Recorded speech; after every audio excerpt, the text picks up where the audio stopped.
I'm going to direct this to you, Mr. President. That's why I wanted to wait a second. You know, I've been in this body now. I'm going on my 6th session, and that's far less than a lot of people and far more than a whole bunch of other people.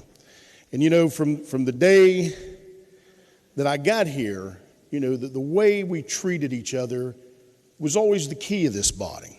You know, on Saturday, one of my fellow senators over there stood up and chastised us all for showboating. And I wasn't really sure whether he was directing that at us or everybody, or, you know, it was just kind of a general statement, and I don't appreciate showboating. I think everybody gets up and tries to say what they mean to say when it's relevant and important. But, Mr. President, when it reaches into being personal attacks, when people that have barely warmed their seats take it upon themselves to chastise others in this body, that's showboating. And, Mr. President, you know, I had the chance. I remember when I decided I was going to run for Senate, they tried to talk me into running for the House, and a lot of you guys came from the House. And I said, there's no way I'm going over there. You know, we all know our founding fathers set up that side to be the chaotic body. This is the upper house. And that comes with duties and responsibilities.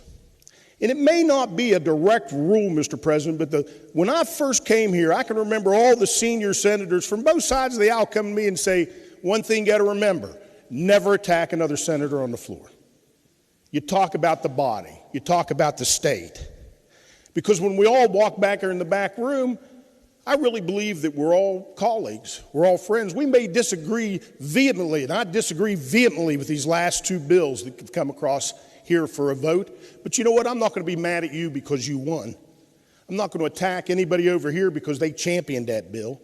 I know my friend from Morgan feels just like that because he's my good friend, and we disagree a lot, but there's nobody I would rather sit down and talk to or have dinner with. So I don't believe when you make up facts to attack somebody that can ever be good, but particularly in this chamber. You know, we've got to treat each other with dignity or we'll lose any possibility of ever accomplishing anything together for our state. Now, I'm not sure what you should do, Mr. President. I will tell you that long before I ever got elected to here, I was down here. And the president, a couple presidents ago, President Earl Ray Tomlin, if that had happened in his body, he would have stopped these proceedings. He would have taken the parties in the back room and he would have given them a little woodshed. And there would have been apologies from both sides when they came back out here. That didn't happen. That's your call. I think when President Cole was here, I think he would have done it publicly, woodshedded everybody who was involved in that. I don't think you'd have taken them in the back room. And Mr. President, you're running the risk of losing control of the body. You're running the risk when we allow that kind of stuff to be tolerated and to happen to people that we know that it shouldn't be aimed at to begin with. That it's no longer about the state of West Virginia.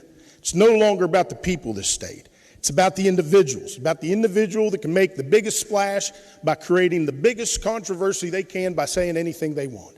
We can't have that. If that happens again, I will make it my personal duty every day to embarrass anybody that does that. Because I'm embarrassed to have people watching us from all over the state and to have to hear that kind of stuff. Mr. President, I call upon you, you're the leader of this body, to never allow that to happen again. Thank you.